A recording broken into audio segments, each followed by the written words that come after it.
Hello dear student, आप लोग कैसे हैं? मैं उम्मीद करता हूँ आप स्वस्थ और मस्त होंगे। इस वीडियो में हम ऑगस्ट काम्ट के विज्ञानों के संस्करण के बारे में जानेंगे। उनके द्वारा जो सिद्धांत दिया गया उस सिद्धांत को समझेंगे। आपको पता है कि विज्ञानों का विकास किस तरीके से हुआ? समाजशास्त्र को विज्ञानों की रानी क्यों कहा जाता है? तो चलिए देखते हैं इन सारे सवालों का जवाब।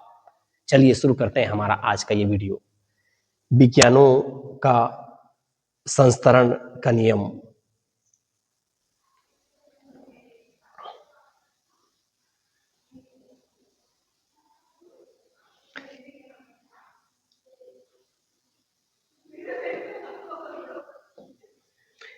ऑगस्ट काम्ट के बारे में ऐसे आप सब लोग जानते हैं। ऑगस्ट काम्ट को जो है प्रत्यक्षवाद का जनक माना जाता है। ऑगस्ट काम्ट को पॉजिटिविज्म का संस्थापक माना जाता है।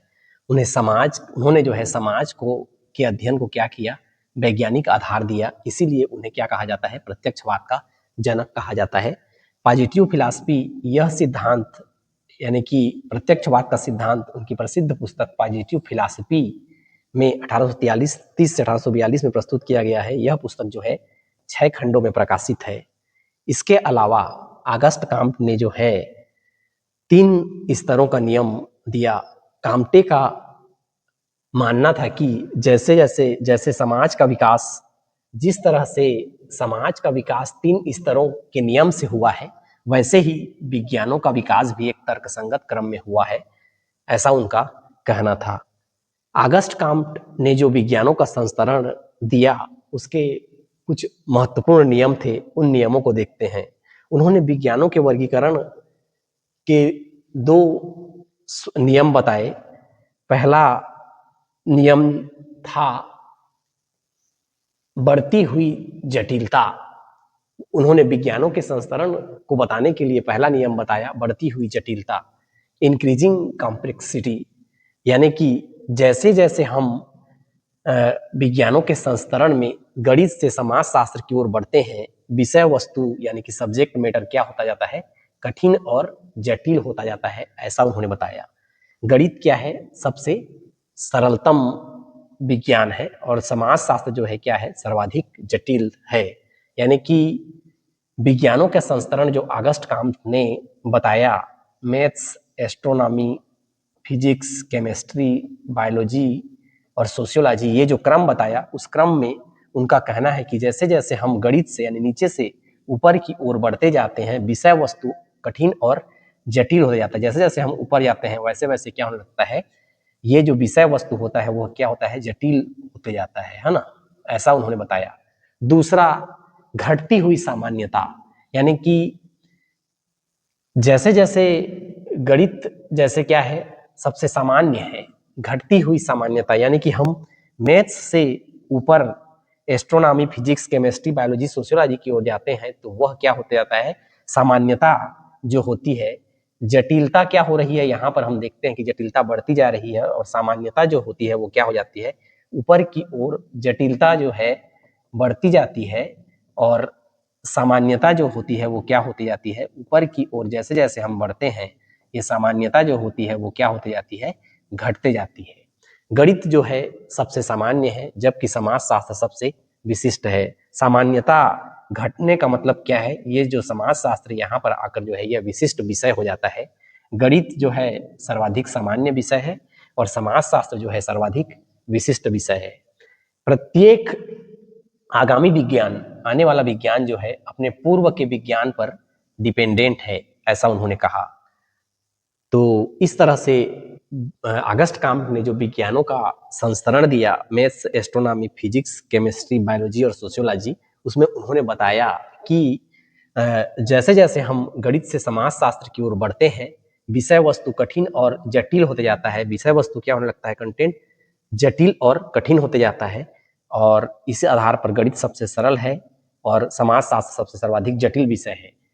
दूसरा उन्होंने नियम बताया, घटती हुई सामान्यता, यानी कि जब हम नीचे से ऊपर की ओर जाते हैं तो गणित जो है सबसे क्या है, सामान्य है, यूनिवर्सल है, जबकि समाजशास्त्र सबसे विशिष्ट है। गणित सर्वाधिक सामान्य है, जैसे जैसे हम ऊपर जाते जाते हैं समाजशास्त्र जो है ज्यादा सामान्य ना होकर क्या हो जाता है, विशिष्ट हो जाता है। यानी कि ऊपर की ओर जाने पर सामान्यता जो होती है वो क्या होने लगती है, घटने लगती है, और आगे जाकर यहाँ पर सोशियोलॉजी को पहुंचते पहुंचते सोशियोलॉजी क्या हो जाता है, सामान्य से विशिष्ट हो जाता है। ऐसा उन्होंने बताया विज्ञानों के संस्करण के नियम में। और उन्होंने बताया कि प्रत्येक आगामी विज्ञान जो है अपने पूर्व के विज्ञान पर निर्भर रहता है। हुई जटिलता और घटती हुई सामान्यता ये बहुत महत्वपूर्ण है। नेट सेट परीक्षा में बार बार पूछा जाता है कि विज्ञानों का संस्करण किस नियम पर आधारित है करके। विज्ञानों की सीढ़ी यानी कि विज्ञानों को ऑगस्ट काम्ट ने जो है किस तरह से सजाया हुआ है, उसको हम सही क्रम में क्रोनोलॉजिकल आर्डर को किस तरीके से याद कर सकते हैं, है ना। सबसे पहले उन्होंने बताया कि मैथमेटिक्स जो है सबसे नीचे है ना। मैथ्स सबसे, उन्होंने क्या बताया कि मैथ्स सबसे नीचे आता है, फिर एस्ट्रोनॉमी आता है, फिर फिजिक्स आता है, फिर केमिस्ट्री आता है, फिर बायोलॉजी आता है, फिर सोशियोलॉजी आता है। तो मैथमेटिक्स यानी कि गणित जो है सबसे मौलिक और स्वतंत्र विज्ञान है, वह किसी अन्य विज्ञान पर निर्भर नहीं है। ये क्या होता है, मैथ्स जो है स्वतंत्र है, इसे किसी अन्य विज्ञान की जरूरत नहीं पड़ती है। दूसरा आता है एस्ट्रोनॉमी यानी कि खगोल विज्ञान, गणित पर आधारित। ये एस्ट्रोनॉमी जो होता है, एज फॉर एस्ट्रोनॉमी जो है क्या हो जाता है, गणित पर आधारित होता है। यदि हमें ग्रहों और तारों का वैज्ञानिक अध्ययन करना है तो फिर क्या करना पड़ेगा, मैथ्स की मदद लेनी पड़ेगी। अगला आ जाता है फिजिक्स यानी कि भौतिक शास्त्र। भौतिक शास्त्र जो होता है वह किस पर निर्भर होता है, एस्ट्रोनॉमी पर। यदि फिजिक्स की बात करें तो यह जो है एस्ट्रोनॉमी पर डिपेंडेंट हो जाता है, खगोल विज्ञान पर आधारित होता है। पदार्थ और ऊर्जा का अध्ययन या और बहुत तरह की चीजों का अध्ययन भौतिकी में किया जाता है, यह खगोल विज्ञान पर निर्भर होता है। जैसे जैसे हम ऊपर की ओर जाते हैं, जैसे जैसे हम ऊपर की ओर बढ़ते जाते हैं, निर्भरता क्या होने लगता है, बढ़ने लगता है। तो यहाँ पर हम देखते हैं कि एस्ट्रोनॉमी जो है मैथ्स पर निर्भर है, फिजिक्स जो है एस्ट्रोनॉमी और मैथ्स पर निर्भर है। और अगला क्रम विज्ञानों के संस्करण में आ जाता है केमिस्ट्री या रसायन शास्त्र। ये केमिस्ट्री या रसायन शास्त्र जो होता है तीसरा क्रम में आता है। यह जो है केमिस्ट्री या रसायन शास्त्र जो है भौतिकी पर आधारित होता है। पदार्थों की संरचना और परिवर्तन का अध्ययन भौतिकी के अंदर किया जाता है। इसको हम आगे और विस्तार में समझेंगे। इसके बाद जो है बायोलॉजी का क्रम आता है, जो कि रसायन शास्त्र पर आधारित होता है, जीवित प्राणियों का अध्ययन किया जाता है। और सबसे ऊपर आ जाता है सोशियोलॉजी यानी कि समाज शास्त्र, सबसे अंत में विकसित हुआ और सबसे जटिल है। जैसा कि ऑगस्ट काम्ट ने बताया था कि maths, astronomy, physics, chemistry, biology और सोशियोलॉजी, यदि हम नीचे से ऊपर जाते हैं तो जटिलता क्या हो जाता है, बढ़ते जाता है। उन्होंने बताया है कि जटिलता क्या होता है, बढ़ते जाता है। और दूसरा चीज उन्होंने बताया है सामान्यता की बात करते हैं तो मैथ्स जो है सबसे सामान्य सरल विषय है, सामान्य विषय है। और जैसे ही हम ऊपर की ओर बढ़ते जाते हैं सामान्यता क्या होने लगती है, घटने लगती है। तो सबसे अंत में विकसित हुआ सोशियोलॉजी, इसलिए ये सबसे क्या है, जटिल विषय है ऊपर की ओर जाने तो। और ये सभी विज्ञानों का क्या है, समन्वय है। प्रत्येक ऊपर की ओर आने वाला विज्ञान अपने से नीचे आने वाले विज्ञानों पर क्या होता है, डिपेंडेंट होता है। अब इसको हम याद करने का एक ट्रिक देख लेते हैं, कैसे इस क्रम को हम याद कर सकते हैं। तो क्रम की यदि बात करें तो यहाँ पर परीक्षा के लिए ट्रिक मैंने बता दिया है। Maths, astronomy, physics, chemistry, biology और सोशियोलॉजी, पहले पहले शब्दों को जोड़कर इस क्रम को याद रखेंगे, क्योंकि नेट सेट के परीक्षा में कई बार इसको जमाने के लिए आ जाता है। तो इस बात को विशेष रूप से ध्यान रखेंगे, आर्डर को ध्यान रखना है। और दूसरा चीज क्या ध्यान रखना है कि विज्ञानों का संस्करण का जो नियम है वह किस पर आधारित है। तो पहला नियम है बढ़ती हुई जटिलता, यानी कि मैथ्स ऊपर की ओर जाते हैं तो जटिलता क्या होती है, बढ़ती हुई जटिलता, बढ़ती हुई जटिलता। और दूसरा नियम क्या है, घटती हुई सामान्यता, घटती हुई सामान्यता। तो इससे हमें ये बात समझ में आता है कि यदि हम मैथ्स से ऊपर एस्ट्रोनॉमी, फिजिक्स, केमिस्ट्री, बायोलॉजी की ओर जाते हैं तो जटिलता बढ़ती जाती है और जो सामान्यता होती है वो घटते जाती है। यानी कि और गणित जो है सबसे स्वतंत्र विषय है, उसे किसी अन्य विज्ञान पर निर्भर नहीं रहना पड़ता है। उसके बाद ऊपर में जो भी आता है एस्ट्रोनॉमी, फिजिक्स, केमिस्ट्री, बायोलॉजी, वो सब क्या होते हैं, अपने से नीचे में आने वाले विज्ञानों पर वो लोग क्या होते हैं, निर्भर रहते हैं। नीचे से ऊपर की ओर जाने से निर्भरता भी बढ़ती जाती है, जटिलता भी बढ़ती जाती है और सामान्यता जो होती है वो घटते जाती है, और ऊपर की ओर जाते जाते समाजशास्त्र जो है सबसे ज्यादा विशिष्ट विज्ञान है, क्योंकि वो सभी विज्ञानों का समन्वय है, सभी विज्ञानों की मदद से वो जो है अपना काम चलाता है, ऐसा उन्होंने कहा। तो आगे देखते हैं विज्ञानों का विस्तृत विश्लेषण। एक एक विषय के बारे में हम यहाँ पर देखते हैं। मैथमेटिक्स के बारे में समझते हैं कि कैसे मैथमेटिक्स में चीजें होती हैं। विज्ञानों के संस्करण में पहला विषय था गणित।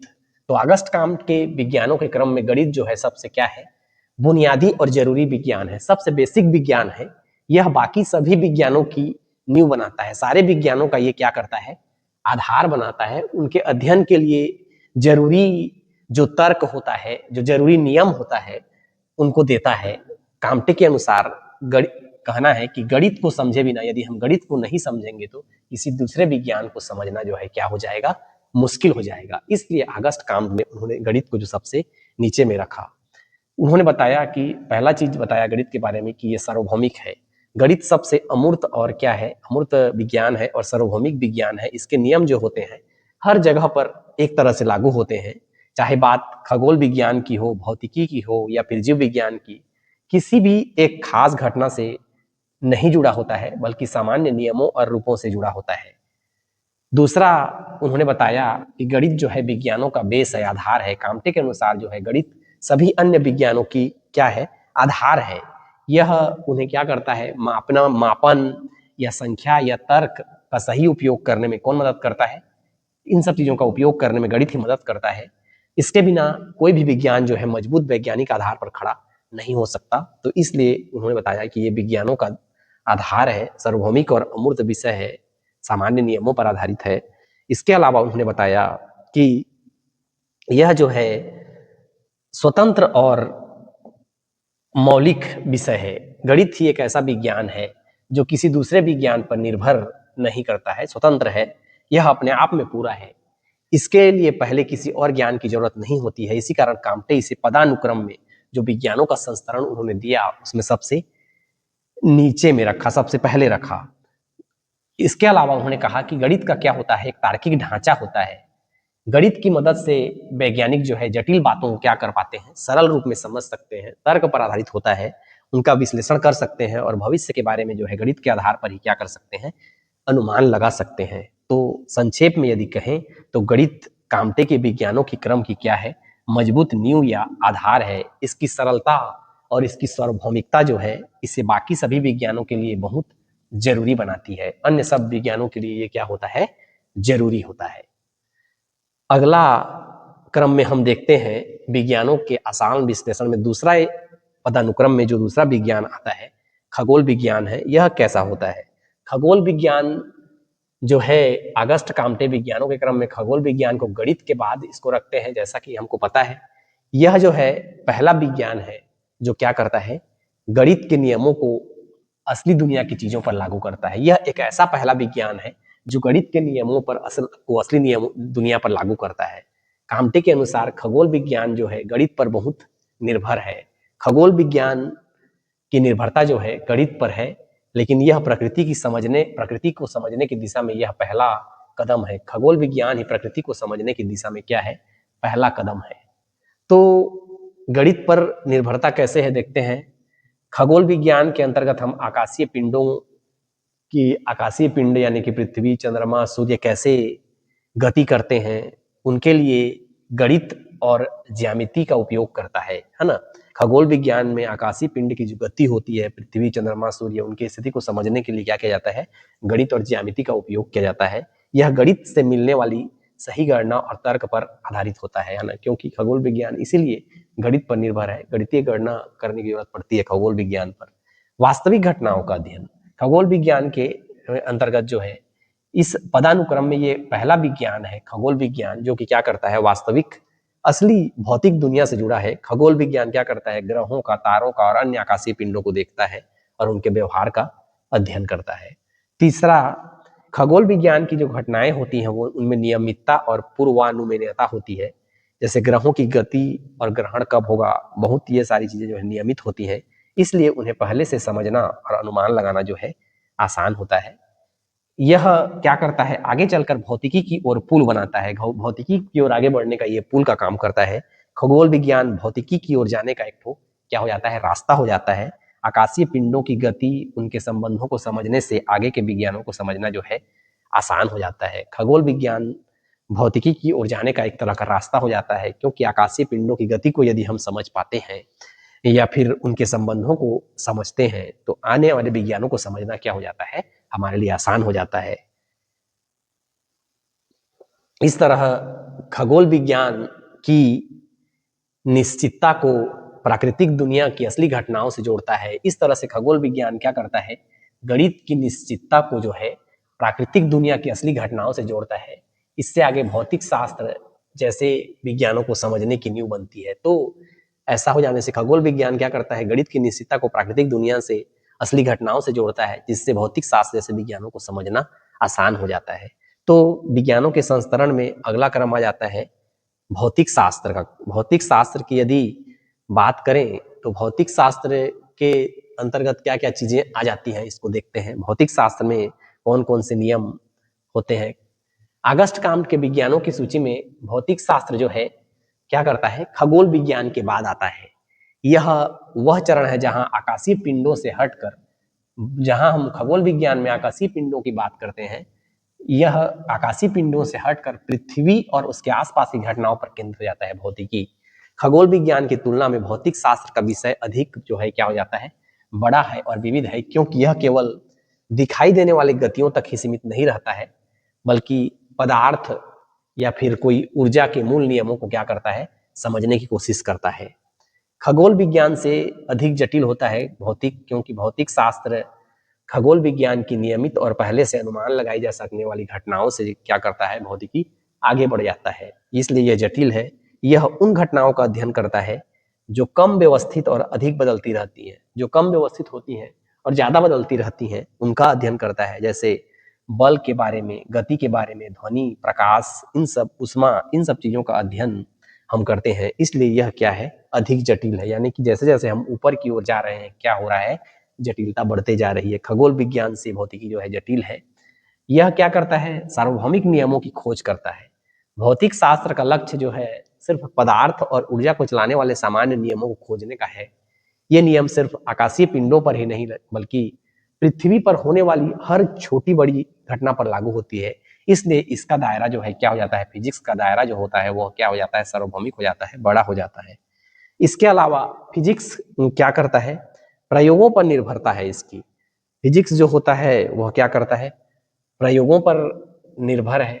खगोल विज्ञान मुख्य रूप से देखने और समझने पर आधारित है। खगोल विज्ञान में हम चीजों को क्या करते हैं, देखते हैं और समझने पर जोर देते हैं, जबकि भौतिक शास्त्र क्या करता है, प्रयोगों के जरिए नया ज्ञान प्राप्त करता है, टेस्ट करके, एक्सपेरिमेंट करके और नियंत्रित माहौल में घटनाओं का अध्ययन करता है, जिससे मापन जो है क्या हो पाता है, सही हो पाता है और सिद्धांतों की जांच भी की जा सकती है। इसके अलावा ये भौतिक क्या करता है, रसायन शास्त्र का आधार भी है। भौतिक शास्त्र के नियम रसायन शास्त्र की नींव बनाते हैं। भौतिक शास्त्र के जो नियम है वो रासायनिक क्रिया और पदार्थों की बनावट को समझने में हम क्या करते हैं, भौतिकी के नियम जैसे ऊर्जा का संरक्षण और क्वांटम यांत्रिक जो होते हैं वो बहुत तरह से मदद करते हैं। इस तरह से भौतिकी क्या करता है, गणित के लिए रसायन शास्त्र का एक आधार हो जाता है। भौतिक शास्त्र के नियम रसायन शास्त्र के लिए नींव बनाते हैं। रासायनिक क्रियाएं और पदार्थों की बनावट को समझने में भौतिकी के जो नियम है, जैसे ऊर्जा का संरक्षण का नियम या फिर क्वांटम यांत्रिकी, ये सब चीजें जो है मदद करती हैं। इस तरह से हम देखते हैं कि भौतिक शास्त्र ज्ञान के क्रम में एक जरूरी कड़ी है।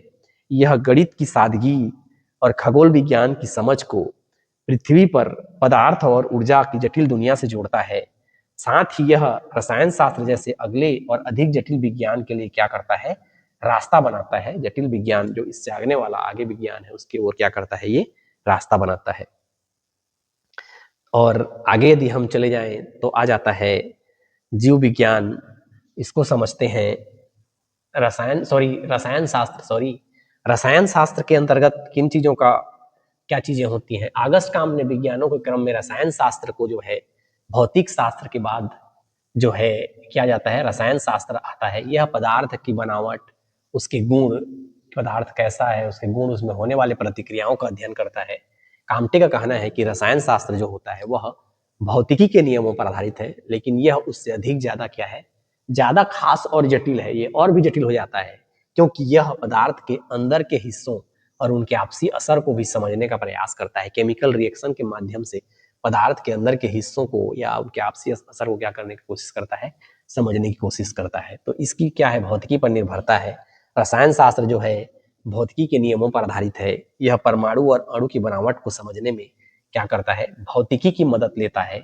ऊर्जा और पदार्थ के व्यवहार को समझने के लिए भी यह क्या करता है, भौतिकी के नियमों का उपयोग करता है। इस प्रकार हम देखते हैं कि प्रत्येक आगे आने वाला विज्ञान जो है अपने पीछे के विज्ञान पर क्या करता है, निर्भर रहता है। यानी पदार्थों की रचना और प्रतिक्रियाएं। रसायन शास्त्र का मुख्य काम जो है पदार्थ की बनावट, उनका गुण क्या है, उनकी आपसी प्रतिक्रियाओं का अध्ययन करना है। यह तत्व, यौगिक और उनके बदलने की प्रक्रिया को भी क्या करता है, समझाता है। यदि आगे चलें तो रसायन शास्त्र में अनियमितता और जटिलता में क्या होने लगती है, वृद्धि होती है। खगोल विज्ञान और भौतिकी की तुलना में रासायनिक प्रक्रियाएं अधिक क्या हो जाती हैं, जटिल हो जाती हैं। अनियमितता और जटिलता यहाँ पर बढ़ने लगता है। इसमें कई बातें साथ साथ काम करती है, इसलिए परिणाम हमेशा आसान या एक जैसे नहीं होते। इसी कारण ये इसका अध्ययन जो है थोड़ा सा क्या हो जाता है, कठिन हो जाता है। तो काम्टे ने जो चीज बताया कि जैसे जैसे हम विज्ञानों के संस्करण में यदि नीचे से ऊपर की ओर बढ़ते जाते हैं, जटिलता क्या होने लगती है, बढ़ने लगती है। इसके अलावा रसायन शास्त्र क्या करता है, जीव विज्ञान का आधार है। रसायन शास्त्र जो है जीव विज्ञान की क्या करता है, अपने आगे आने वाले विज्ञान की नींव रखती है। यह जीवन की रासायनिक प्रक्रियाओं को समझने में मदद करता है, जैसे कि भोजन का कैसे पचता है, प्रोटीन कैसे बनता है, अनुवांशिकी और कोशिकाओं में ऊर्जा का बनना और बदलना कैसे होता है। इन सब चीज को समझने में रसायन शास्त्र मदद करता है। इसलिए ये क्या करता है, जीव विज्ञान की नींव है। तो संक्षेप में यदि हम कहें तो रसायन शास्त्र जो है भौतिकी के नियमों को पदार्थ की दुनिया पर, भौतिकी के जो नियम है उन नियमों को पदार्थ की दुनिया पर लागू करता है। यह हमें निर्जीव पदार्थ से सजीव जगत की ओर ले जाता है, जीव विज्ञान की ओर को समझने के लिए मजबूत क्या करता है, आधार प्रदान करता है। तो इस तरह से जो है हम देखते हैं कि किस तरह से केमिस्ट्री जो है बायोलॉजी के लिए, जीव विज्ञान के लिए आधार प्रदान करता है। यदि हम आगे बढ़ते हैं विज्ञानों के संस्तरण में तो अगला क्रम आ जाता है जीव विज्ञान का। जीव विज्ञान जो है रसायन शास्त्र के बाद और समाज शास्त्र से ठीक पहले आता है, समाज शास्त्र से पहले आता है। यह क्या करता है, जीव विज्ञान के अंतर्गत हम सजीव जगत के जो जीव हैं उनके शरीर, उनके काम करने के तरीके, उनके विकास और उनके आपसी संबंधों का अध्ययन करता है। तो कांट का कहना है कि जीव विज्ञान रसायन शास्त्र से भी ज्यादा जटिल है, क्योंकि इसमें जीवन से जुड़ी विशेष और कठिन बातें शामिल होती हैं। इसमें हम क्या करते हैं, जीवन से जुड़ी हुई विशेष चीजों को का अध्ययन करते हैं। इसलिए यह पिछले विज्ञानों की तुलना में अध्ययन का एक नया स्तर दिखाता है। ये और ज्यादा क्या हो जाता है, कठिन होता है और रसायन शास्त्र से भी ज्यादा ज्यादा क्या होता है, यह जटिल हो जाता है। रसायन शास्त्र से अधिक जटिलता जीव विज्ञान केवल रासायनिक प्रक्रियाओं तक सीमित नहीं होता है। यह सजीवों का शरीर की बनावट कैसी है, उनका शरीर कैसे काम करता है, अपने आप उनका नियंत्रण कैसे होता है, इस तरह की चीजों को समझा जाता है। इसमें जीवन से जुड़े गुण आते हैं जो सिर्फ रसायन भौतिकी से पूरी तरह से नहीं समझे जा सकते हैं। इसलिए जो है यह जो है ज्यादा अधिक जटिल हो जाता है। इसके अलावा सजीवों की विशिष्टता, यह विज्ञान उन जीवों का अध्ययन करता है जिनमें बढ़ने, प्रजनन करने, बदलने और वातावरण के अनुसार प्रतिक्रिया देने की क्षमता होती है। पौधे, जानवर, इंसान, ये सभी जीव विज्ञान के विषय होते हैं। तो इन्हें समझने के लिए अलग और आसान तरीके की जरूरत होती है। आंतरिक और बाह्य संबंध, जीव विज्ञान में जीवों के वातावरण के बीच संबंधों का अध्ययन किया जाता है। इसमें शरीर के अंदर की प्रक्रियाएं, जैसे हार्मोन का नियंत्रण कैसे होता है, भोजन श्रृंखला क्या होती है, ये सारी चीजें शामिल होती हैं। ये जीवों के जीवन और विकास को प्रभावित करते हैं। तो अंत में काम्टे का कहना है कि ये समाज शास्त्र का आधार है। काम्टे के अनुसार जीव विज्ञान जो है समाज शास्त्र की भी नींव बनाता है। जब हम अलग अलग जीवों का अध्ययन करते हैं, अलग अलग जीवों के बारे में देखते हैं, तो हमें यह समझने में मदद मिलती है कि वे मिलकर समूह और समाज कैसे बनाते हैं। इससे मानव व्यवहार और सामाजिक व्यवस्था के जैविक आधार को समझना जो है आसान हो जाता है। संक्षेप में काम्टे के क्रम में जीव विज्ञान एक जरूरी कदम है। यह भौतिक, रसायन की दुनिया और सामाजिक दुनिया के बीच एक पुल की तरह काम करता है। यह समाज शास्त्र को समझने के लिए एक जैविक आधार और प्रवृत्तियों को सामने लाता है। आगे देखते हैं, इसमें जो विज्ञानों के संस्करण में विज्ञानों का जो क्रम है उसको अच्छे से याद रखें। नेट सेट की परीक्षा में बार बार ये पूछा जाता है। समाज शास्त्र को आगे जो है अगस्ट काम क्या बोलते हैं, विज्ञानों की रानी कहते हैं। समाज शास्त्र क्या है, विज्ञानों की रानी है, क्वीन ऑफ साइंस है, ऐसा अगस्ट काम्ट कहते हैं। ऐसा उनके कहने का पीछे क्या तर्क है इसको समझते हैं। अगस्ट काम्ट विज्ञानों के क्रम में अगस्ट काम्ट विज्ञानों के क्रम में समाज शास्त्र को सबसे ऊपर रखते हैं जीव विज्ञान के बाद। काम्ट के लिए समाज शास्त्र सिर्फ एक और विज्ञान नहीं था, बल्कि सभी विज्ञानों का सबसे क्या था, ऊंचा रूप था। विज्ञानों की रानी उन्होंने काम्ट ने कहा। उन्होंने इसे मानव के ज्ञान के विकास की अंतिम और सबसे कठिन अवस्था माना। समाज शास्त्र में मानव समाज, उनकी संरचना, काम करने का तरीका, विकास, उनके भीतर में होने वाली जटिल बातें जो है पढ़ी जाती हैं। यह गणित या खगोल विज्ञान, भौतिक शास्त्र या रसायन शास्त्र और जीव विज्ञान जैसे पहले के सभी विज्ञानों के ज्ञान को क्या करता है, जोड़कर यानी कि समन्वय करके पूरी तरह से समझने में मदद करता है। इसीलिए उन्होंने कहा कि समाज शास्त्र सबसे जटिल विज्ञान है, क्योंकि यह मानव समाज का अध्ययन करता है। समाज कई लोगों, उनकी सोच, भावनाओं और आपसी संबंधों से बनता है। इसलिए इसे समझना, किसी की सोच को, किसी की भावना को, संबंध को समझना बहुत कठिन होता है। इसका विषय भी बहुत खास है, क्योंकि यह केवल सामाजिक जीवन पर ध्यान देता है। उन्होंने कहा कि ये सभी विज्ञानों का मेल है। समाज शास्त्र मानव समाज को समझने के लिए दूसरे विज्ञानों की मदद लेता है। यह गणित की सटीकता का प्रयोग करता है, भौतिकी के नियमों का प्रयोग करता है, रसायन शास्त्र की प्रक्रियाएं और जीव विज्ञान की समझ को भी क्या करता है, जोड़ता है। यह किसी एक विज्ञान पर नहीं, बल्कि सभी से मिली जानकारी पर आधारित होता है। तो ये सभी विज्ञानों का क्या होता है, मेल होता है। इसलिए सबसे ज्यादा क्या होता है, यह जटिल होता है, ऐसा उन्होंने बताया। और समाज शास्त्र को उन्होंने जो है विज्ञानों की रानी कहा। काम्टे ने समाज शास्त्र को विज्ञानों की रानी कहा, या विज्ञानों की रानी कहने, इसका लक्ष्य सिर्फ समाज को समझना नहीं था, वह समाज में व्यवस्था और प्रगति भी लाना चाहते थे। इसका मकसद था वैज्ञानिक सोच के आधार पर समाज को क्या करना है, बेहतर बनाना है। वैज्ञानिक सोच के आधार पर सामाजिक समस्याओं को हल करना और एक अच्छा व्यवस्थित समाज बनाना। काम्टे ने इसलिए समाज शास्त्र को विज्ञानों की रानी कहा, क्योंकि इसका लक्ष्य सिर्फ समाज को समझना नहीं था, बल्कि समाज को और क्या करना था, व्यवस्थित बनाना था और प्रगति लाना था। वैज्ञानिक सोच के आधार पर समाज को और बेहतर बनाना था, समाज की जो समस्याएं हैं उनको हल करना था और एक अच्छा व्यवस्थित समाज बनाना था। सामाजिक व्यवस्था और प्रगति, समाज शास्त्र का मुख्य ध्यान जो है सामाजिक व्यवस्था और सामाजिक प्रगति पर था। काम्टे का मानना था कि जैसे जैसे प्राकृतिक विज्ञानों ने प्रकृति के नियम खोजे, वैसे ही समाज शास्त्र भी समाज के नियम को क्या कर सकता है, खोज सकता है। इससे सामाजिक समस्याओं को वैज्ञानिक तरीके से समझना और हल करना क्या हो जाएगा, संभव हो जाएगा। समाज में जो समस्याएं हैं उनको वैज्ञानिक तरीके से हम हल कर पाएंगे। इस तरह काम्टे के क्रम में समाज शास्त्र सिर्फ एक विषय नहीं था, बल्कि यह मानव के ज्ञान और नैतिक विकास की सबसे ऊंची अवस्था थी। यह हमें प्रकृति और खुद इंसान को समझने में मदद करता है और एक अच्छे समाज की ओर ले जाता है, ऐसा अगस्ट काम्टे ने कहा। सामाजिक व्यवस्था और प्रगति भी अगस्ट काम्टे के महत्वपूर्ण शब्दावली है, इसको भी याद रखें। ये भी बार बार पूछे जाते हैं। इसके अलावा विज्ञानों की रानी किसे कहा जाता है, ये भी बार बार पूछा जाता है। तो आगे बढ़ते हैं।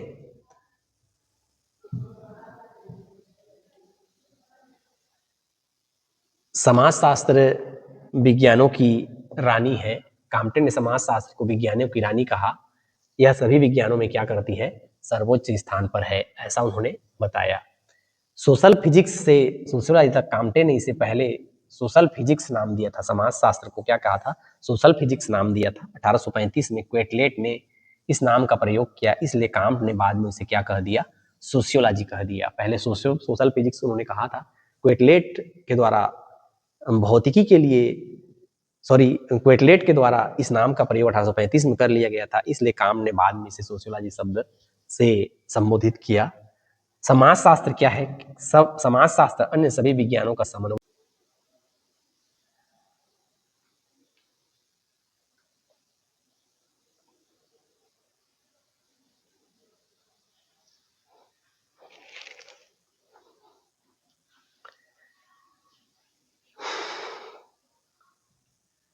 ऑगस्ट काम्ट समाजशास्त्र को विज्ञानों की रानी क्यों कहते हैं, इसको समझते हैं। काम्टे ने समाजशास्त्र को विज्ञानों की रानी की उपाधि दी। यह सभी विज्ञानों में क्या करती है, सर्वोच्च स्थान पर है। सोशल फिजिक्स पहले काम्टे ने समाजशास्त्र का नाम दिया था। क्वेटलेट ने इस नाम का प्रयोग जो है पहले ही कर लिया था, इसलिए इसे बाद में सोशियोलॉजी शब्द से उन्होंने संबोधित किया, सोशियोलॉजी कहा। समन्वय, समाजशास्त्र जो है सारे विज्ञानों का समन्वय है, यानी मिला जुला रूप है। इसमें विज्ञान, रसायन, भौतिक सभी के नियमों का प्रभाव पड़ता है। समाजशास्त्र जो है सर्वाधिक आश्रित विज्ञान है। समाजशास्त्र सबसे अधिक आश्रित है क्योंकि यही सब जो है सभी पूर्ववर्ती विज्ञानों पर क्या करता है, निर्भर है। आगे देखते हैं, संस्तरण का तार्किक विश्लेषण कर लेते हैं। जो संस्तरण का नियम उन्होंने दिया उसमें क्या तर्क था। गणित सबसे नीचे क्यों है? गणित के संस्तरण के आधार पर यानी नीचे होने का कारण क्या है, क्योंकि यह सबसे आसान विषय है। यह सभी विज्ञानों के लिए उपकरण यानी कि आधार प्रदान करता है। यह गणित जो है किसी अन्य विज्ञान पर निर्भर नहीं है, इसे अन्य किसी विज्ञान का सहारा लेना नहीं पड़ता है और यह सबसे अधिक सामान्य विषय है। तो ये नेट सेट में पूछा जाता है कि गणित सबसे नीचे पर कौन है, या फिर समाजशास्त्र जो है सबसे ऊपर में है तो क्यों है। तो समाजशास्त्र जो है संस्तरण के शीर्ष पर होने का कारण क्या है, इसमें सभी विषय जैविक, रसायन, भौतिकी यानी जीव विज्ञान, भौतिक विज्ञान, रसायन विज्ञान सभी के नियमों का प्रभाव पड़ता है। ये सबसे कुछ न कुछ चीजें ग्रहण करता है, उन पर डिपेंडेंट है। इसमें मानवीय क्रियाओं की जटिलता भी आ जाती है, इसलिए मनुष्य के व्यवहार, उसके व्यवहार, मानवीय क्रियाएं, सारी चीजें इसमें आती हैं, इसलिए ये ज़्यादा जटिल हो जाता है। यह सबसे विशिष्ट विज्ञान है क्योंकि जैसे जैसे हम ऊपर की ओर जाते हैं सामान्यता घटती है और विशिष्टता बढ़ती जाती है। ये सभी विज्ञानों पर डिपेंडेंट है, आश्रित है। सबसे जो ये चीजें समन्वय करती हैं, तो इसलिए समाजशास्त्र जो है क्या है, सबसे ऊपर क्यों है। तो इसका रीजन यही है कि ये सबसे विशिष्ट है, सभी विज्ञानों पर आश्रित है, इसमें मानवीय क्रियाओं की जटिलता है। ये पिरामिड हो गया जिसके माध्यम से हम याद कर सकते हैं। गणित सबसे सरल, सबसे सामान्य स्वतंत्र विषय, समाजशास्त्र सबसे जटिल, सबसे विशिष्ट, सबसे आश्रित और इसे विज्ञानों की रानी कहा जाता है।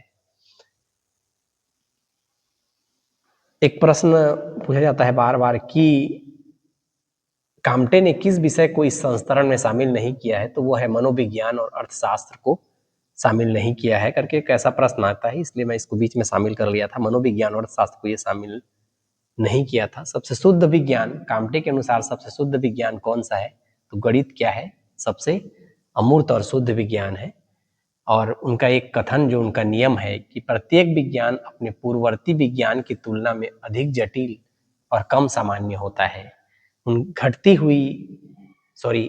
हुई जटिलता और घटती हुई सामान्यता का जो नियम होता है वही कथन यह है। यह कथन काम्टे के दोनों नियमों को एक साथ व्यक्त करते हैं कि प्रत्येक विज्ञान अपने से पूर्ववर्ती विज्ञान की तुलना में क्या होता है, अधिक जटिल होता जाता है। ऊपर की ओर जाते जाते जटिलता बढ़ती जाती है और सामान्यता जो होती है ऊपर की ओर क्या होने लगता है, कम होने लगता है। एक चीज ये भी आता है कि साइकोलॉजी को संस्तरण में शामिल न करना काम्टे की एक प्रमुख आलोचना का विषय है।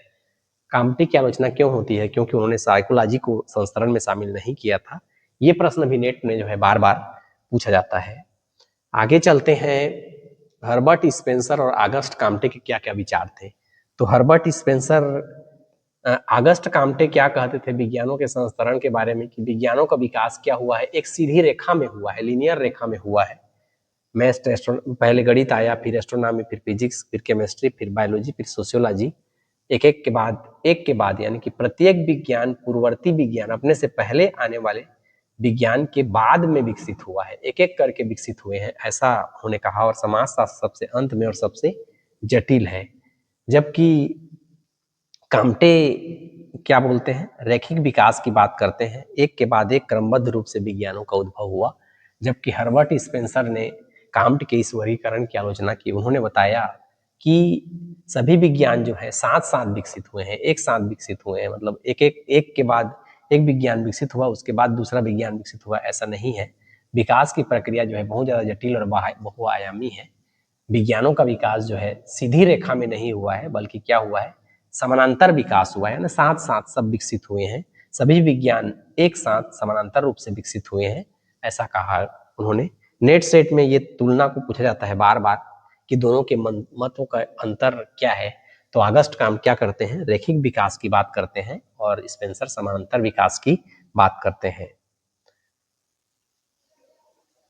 आगे देखते हैं निष्कर्ष रूप में ऑगस्ट काम्टे ने जो है के संस्करण ने समाजशास्त्र को क्या दिया, एक वैज्ञानिक पहचान दिलाने का पहला गंभीर प्रयास किया। इससे पहले समाज का अध्ययन जो है दर्शन और धर्म तक ही सीमित था, बल्कि आगे चलकर वैज्ञानिक पहचान समाजशास्त्र को मिली। उन्होंने बताया कि समाजशास्त्र जो है अन्य प्राकृतिक विज्ञानों के समकक्ष खड़ा कर दिया। उनका कहना था कि समाज का अध्ययन भी जो है उतना ही वैज्ञानिक हो सकता है जितना भौतिकी या रसायन का। प्रत्यक्षवाद की नींव, यह सिद्धांत जो है पॉजिटिविज्म यानी कि प्रत्यक्षवाद की सिद्धांत की क्या है, आधारशिला है, इसी से उसका बेस बनता है। इसने आगे चलकर जो है समाजशास्त्र की पद्धति को क्या किया, वैज्ञानिक दिशा दिया, ऐसा ऑगस्ट काम्टे ने बताया। कुछ प्रैक्टिस कर लेते हैं प्रश्न, परीक्षा की तैयारी के हिसाब से कुछ प्रश्न यहाँ पर है। विज्ञानों के संस्करण में जीव विज्ञान के बाद कौन सा विज्ञान आता है, तो यहाँ पर आ जाएगा सोशियोलॉजी आंसर। उसके बाद जो है पॉजिटिव फिलॉसफी पुस्तक कितने खंडों में प्रकाशित हुई, तो 6 खंडों में 1830 से 1842। डिक्रीजिंग जनरेलिटी यानी घटती हुई सामान्यता का सिद्धांत किसने दिया, तो ये सिद्धांत समाजशास्त्र।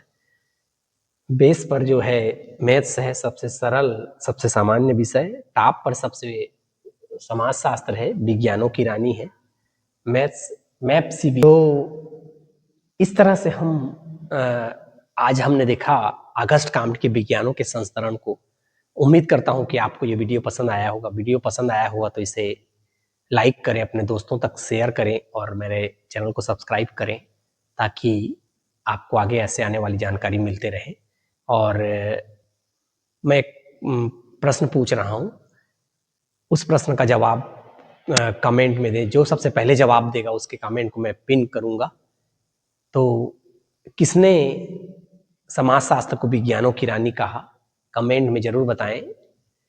फिर मिलेंगे अगले वीडियो में, तब तक के लिए बाय बाय, साइनिंग ऑफ। इस वीडियो का पीडीएफ मटेरियल मैं इस वीडियो के डिस्क्रिप्शन में दे दूंगा, साथ ही साथ मेरे टेलीग्राम चैनल में दे दूंगा, वहां से आप इसे डाउनलोड कर सकते हैं और पढ़ सकते हैं। Thank you for watching this video.